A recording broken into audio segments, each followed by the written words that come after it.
J-Dawg back to answer more goddamn questions.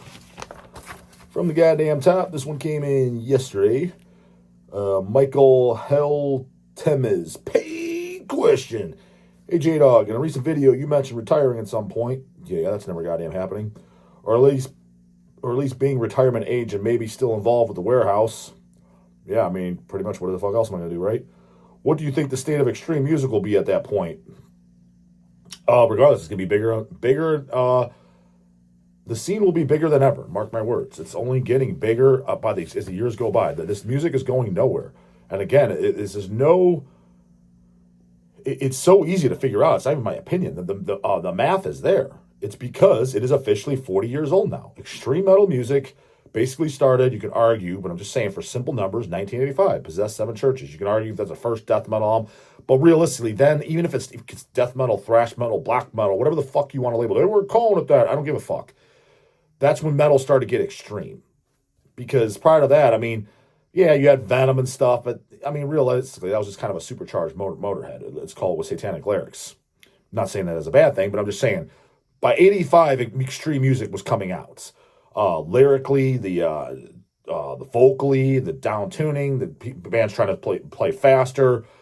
So it's 40 years old now. It's the same age as me, dude. It's a grown adult. What do you think it's going to be when it's a grandpa?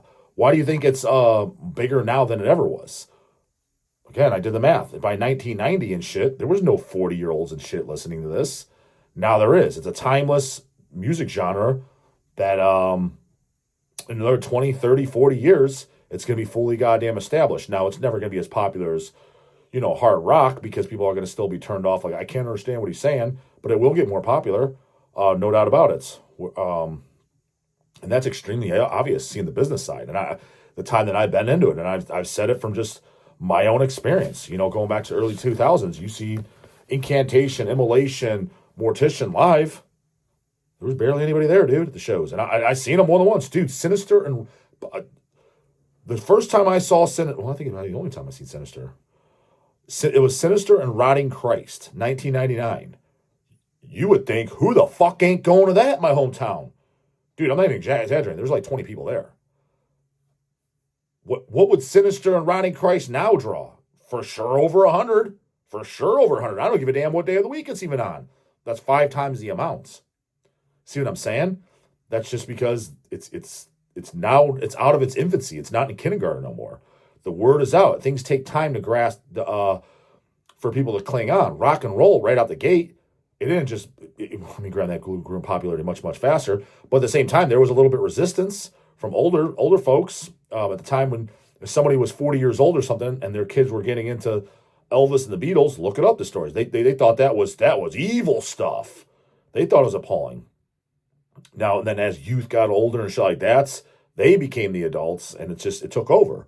And, all the rest is goddamn history. It's going to be a very similar situation as that, just to a lesser extent, because it is, at the end of the day, extreme music, and theoretically you would think for extreme people, but that's not seems to be the goddamn case anymore either. Do you think you'll still be enthusiastic about music? I don't think I'm enthusiastic about it now, to be honest with you, man. Not to the point, I mean, there's no burnout, and that's what I listen to. But I'm not enthusiastic as when I was 16. Like, I'm not excited to go like, hey, bro, fucking such and such shows this weekend. Even for bands I like, it's kind of, fuck. It's kind of a chore. I got to drive up there. All right, who else is opening for them? God, what hoagies are showing up? And then as far as checking new stuff out, I mean, there's no new bands I'm excited about. I can tell you that right now. But I still do check shit out. And then even like if someone's like, hey, dude, Cannibal's doing a new album this year. I mean, it's not like I'm 16 when I was waiting for... I remember when Bloodthirst was waiting for that to come out. Yeah, I'm pumped for that. Am I excited? No. It's like, yeah, okay. I'll pick it up when it comes out. I'll check it out. It's probably fine. So, yeah, no, I'm totally that goddamn geezer syndrome as far as that. So enthusiastic, like excited, like when I think enthusiastic, I think goddamn sweaty palms. I think fucking increased heart rate, like it's got, butterflies in the stomach, like a kid on goddamn Christmas. That's what I think of enthusiastic. So that's by definition. Am I like that for the scene at all anymore? Not at all to me. But part of it too is just because it's what's so normal to me. I'm around it 24/7.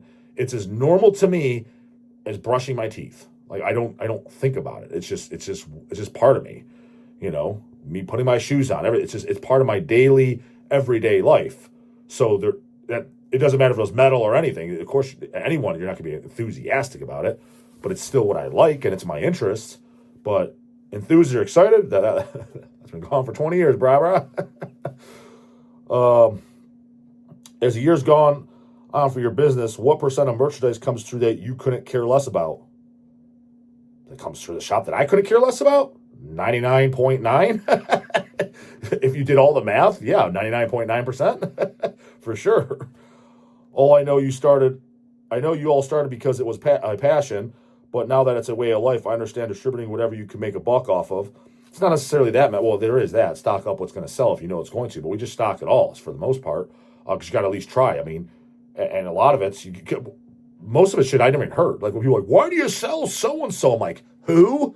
And they'll say it. I'm like, how do you spell that? I type it in. Oh, yeah, it's on our website. I don't even know we have it. I don't even know. I never heard of these jokers.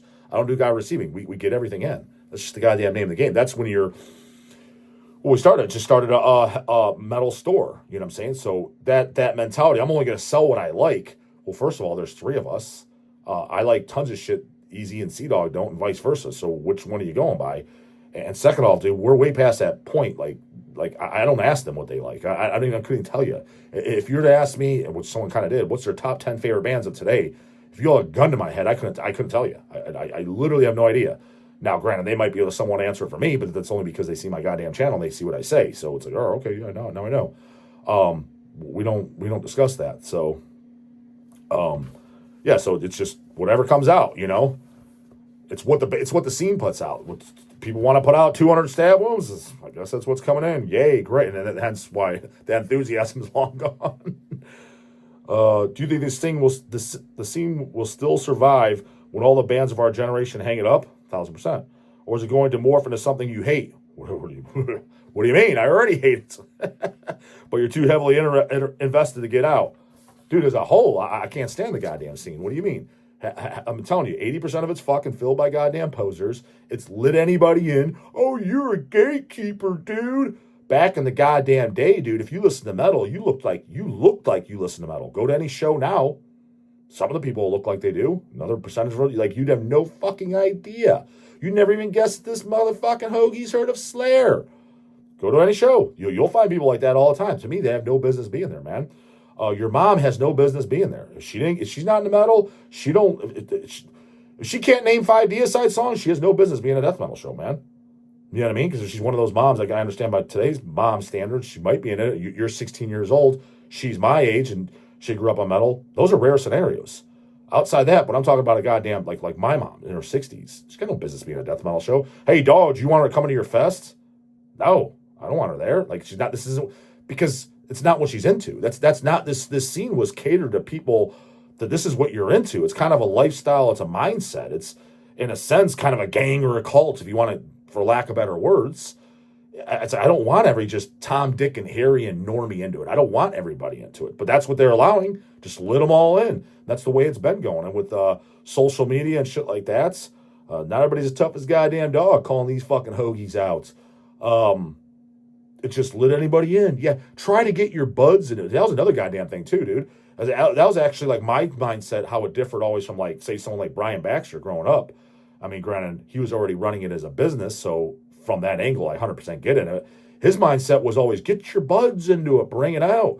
I'm like, dude, I don't want anybody in my high school. Granted, none of them were my buds, but that's what he kind of meant, people your age. I don't want anybody in my school. Not one of these fucking insects deserves to be in this goddamn scene. They're weak and meek, bro. Town, they don't have the mentality. His mentality is just get more people into it. Like, I don't want to get them into it. To me, if you don't get into it on your own organically, you're just going to be a fall-off poser anyways. Hence why most people just completely fucking fall off, because they didn't get into it organically. It was jammed down their goddamn throat by their buddy, and it was kind of peer pressure. But now, fast forward, especially with social media, that's what it is. So, yeah, no, I mean, I pretty much despise the goddamn scene, to be honest with you. But it has the shit in it that I do like, And yeah, it's what I'm tied down to now. So I'm in it for better or worse now. But for the most part, majority of the people in it and shit, majority of the bands coming out now. I mean, well, actually, not to beat up too much, but most bands coming out now, whether it be death metal, black metal, again, most of it is not bad. You're like, oh yeah, it's fine. It's just background. It's background as it's clone number 2001 of whoever. Great, another suffocation clone. Great, another incantation clone. Great, another goddamn satanic war master clone. Great, another carcass clone. It's just another one. Sounds like Cannibal. It's gonna sound like somebody. Or it's a mix of bands. Oh, yeah, it sounds kind of like Cannibal, Suffo, and Deicide. Great. It's just more bands I've heard. So unless they have amazing songs, which they usually never do, it's like I've heard this again. Oh, great, another Swedish death metal, goddamn buzzsaw guitar. Great. Really need another one of those. But it doesn't suck. It's not like, hey, this is garbage, shut it off. It's just, more music created that we didn't need. That's what a majority fucking is. So, I don't know. It's just 40 years in, I guess. What are you going to do, right? Mika Natterstad, paid question. J-Dawg, could you make J-Dawg crocodile pit shirt t-shirts? I mean, I can make whatever the fuck I want. Theoretically, it's would anybody buy it? And I would need a design. So that would obviously have to be drawn up. I mean, if someone like Antichrist Kramer had a cool idea or something and it would work, and people put in the comments, yeah, I want a Dawg crocodile pit shirt. I mean, again, I don't make up shirts or merchandise just to look cool and flash and think I'm an awesome guy. I make up merchandise to sell it. So if that's something you guys are interested, I guess put in the comment box. Hell yeah, I want a crocodile pit shirt. I guess it'd be a little hard for you to say that too, though. It'd be your mindset would probably be exactly like mine. Is like, well, what's the design? What's it look like? I usually like Kramer's ideas for art, what he comes up with off the top of his head. So maybe if he came up with something cool and he drew something up, and I'd be into it, but something like that, and because I wouldn't really have any ideas. I mean, I know I wouldn't want it to be all tutti fruity colory, crocodiles, and I don't know. So that would it be like a black and white piece. Would it just be because generally speaking, I said for the crocodile pit, the scum of the scum. So I don't know, like who are some goddamn known scumbags of today? Because like the posers and shit, I generally don't refer to the crocodile pit as that. I mean, I guess you could throw them in there too. That's a channel, but that's where there could be idea for the poser dismemberment shirt. So you wouldn't want to like utilize the same goddamn characters. But like I don't know who's considered like scum of today. I don't know, some politicians or something, or maybe the Pope or something having in the crocodile pit. I mean, maybe something like that could work. So I'm not against it, but again, it's just who's all interested. I guess put in the goddamn comment box. And these goddamn order questions. Robert Lopez. Question for Dead by Dawg YouTube channel. That's be for the channel, goddammit. Since you live and are from the Ohio area, what are your thoughts on the new metal band Mushroomhead? Light this guy up, devils. Any interesting encounters with any members or their fan base that you can share with us? Just curious. Well, Mr. Robert Lopez, I'm just curious. Have you ever watched my goddamn channel? The Mushroomhead talks goddamn old, a.k.a. Mushroom Homo. It was getting to the point people are busting my balls. Dude, what is this moron talking about? Like, nobody cares about this band. Maybe in the land.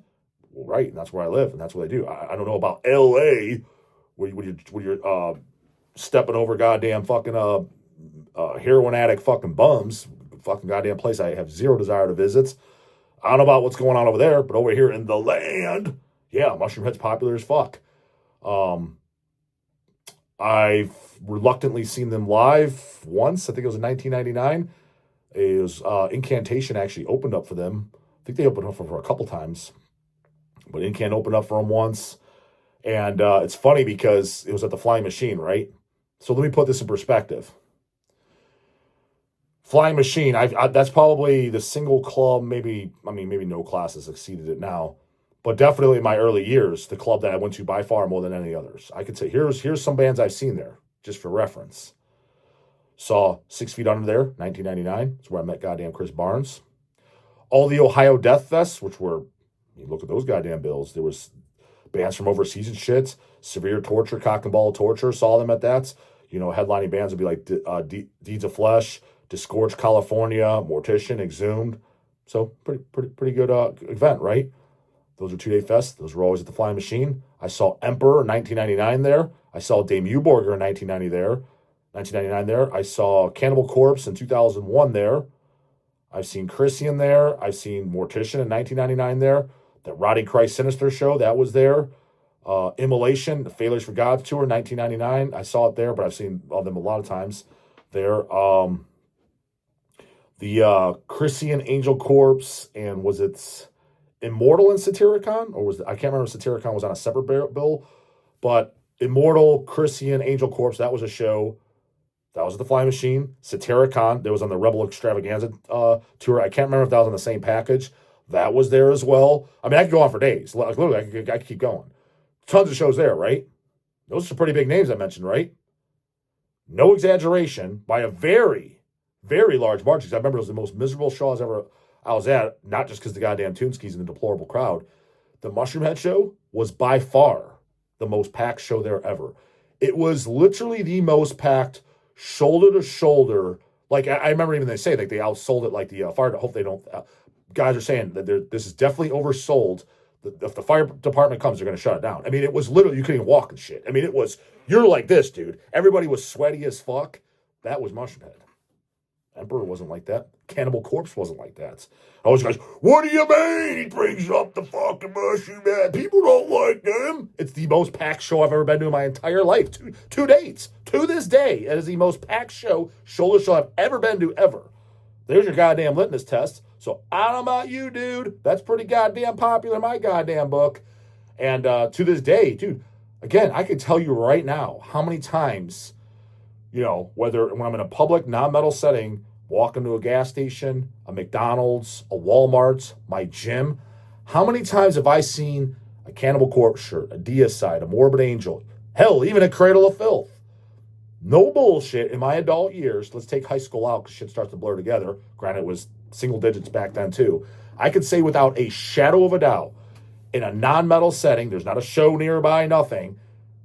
When I've seen anything, like I just said, a Deicide shirt, something like that, in my adult years, 18 to fucking 40, that's 22 goddamn years, 5 times max I've seen it. I could tell you for a fact, I see a Mushroom Head, it's usually the hoodies these days, at least once a month. At least once a month. I mean, I saw this one just 2 weeks ago at the goddamn my gym, and I remember I pointed one out to Lindsay. Oh, nobody likes Mushroom Head, huh? There's shirt right there. It was, I forget where it was at. I see them all the time. All the fucking time. Not daily, but at least once a month.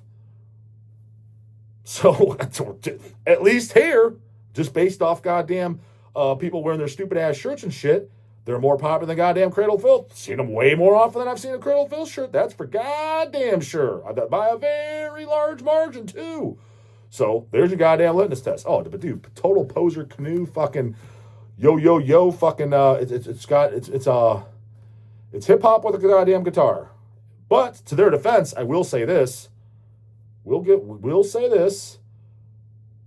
I'd rather listen to them than Slaughter to Gay Veil, Motionless in White, all these twinkers of today, these twinkcores of today, the predecessors, the Marilyn Mansons. I don't know if that'd be considered the new core shit, whatever.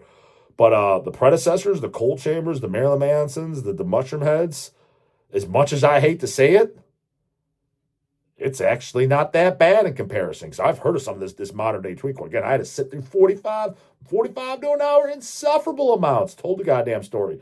The chick's playing it. Oh, I got the medals. Plays her goddamn Spotify list. Holy fuck. I was like, I've not heard of one of these damn bands, but I was aware of the phenomenon, but I got full listening, just one after another. It was all just different bands.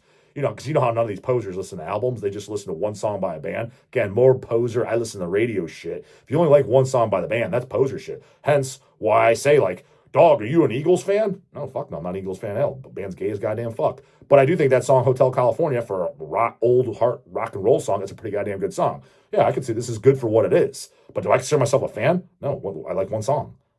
That's not a fan. So to me, that's another thing. That's what these twinkers, why they annoy me. They're not music fans, dude. You don't even own the album. You don't know albums. You know a song or two by them. Now, I'm sure some of the diehards of that they do, but most of what I meet just poser central, dude. It's like, oh, you know a song or two. You don't know the actual records, and that goes, but it spills over in our scene. Ask the average Cannibal listener. Again, not a real Cannibal listener, just the average. They might be able to name 5 Cannibal songs, but again, it's because it's on their Spotify. It's like, here's what it's going to be. It's going to be the hits. It's going to be Hammer Smash Face, Stripped, Raped, and Strangled, maybe I Come Blood. It's going to be Make Them Suffer and probably Scourge of Iron. It's going to be like, oh, those are all off different albums, with the exception of I Come Blood and Hammer Smash Face. Again, that's a tall maybe. They'll even say both of those. But if they did, it's like they're all off different albums. What does that tell you? It's just on shuffle off their fucking Spotify, YouTube, Bandcamp list or whatever. They don't know Butchered at Birth front to back. They don't know Eaten Back to Life front to back. They can't tell you the first song's goddamn Shredded Humans, the last one's goddamn Buried in the Backyard. They don't know this information. They don't know, dude, because they're not fans of the band. They know a few songs. That's Weekend Warrior at best. Maybe I won't go as far as calling you a full blown poser, because maybe they truly do enjoy the songs. That's what they're listening, and they're banging on their goddamn steering wheel, driving the goddamn grocery store. So I guess fair enough. It's a little bit. Can't say they're a poser. They actually do enjoy it. But Weekend Warrior, you're not that into the band. They got fucking 200 songs at this point? 5? That's not a fan of the band. You kind of like them, man. You took a couple bites of that goddamn pizza. You didn't smash that whole pie. Say that's where they're goddamn at. So yeah, the mushroom homo, gay as fuck, but that was the goddamn start of it. Them and from what I heard through the grapevine, Slipknot ripped them off for the masks and shit. I don't know if that's something to brag about, but nonetheless, kind of funny in for goddamnation. Don't know how true that is, by the way. That's just what I've heard through the grapevine, that they got the idea from Mushroomhead. Don't care if it's true or not, so you don't need to correct me or whatever. Just if you know the actual truth, you can put it in there. I don't give a shit one way or another. Both bands can suck each other's dick, and I'm sure they're both gay for each other, and they're into the same dumbass fucking shit. Surely ain't picking up that goddamn Rotting LP. I'm pre-ordered Hells Now. That'll crush their fucking wimpy ass heads in. Comes with the shirt you love to do, but the gun box in the morning. Don't forget them goddamn paid skis in the goddamn description box where to send. Dead by Dog ticket, pick it on the fuck on up on June 21st. And your goddamn J-Dog slogan shirt all in the description box. Later, goddammit.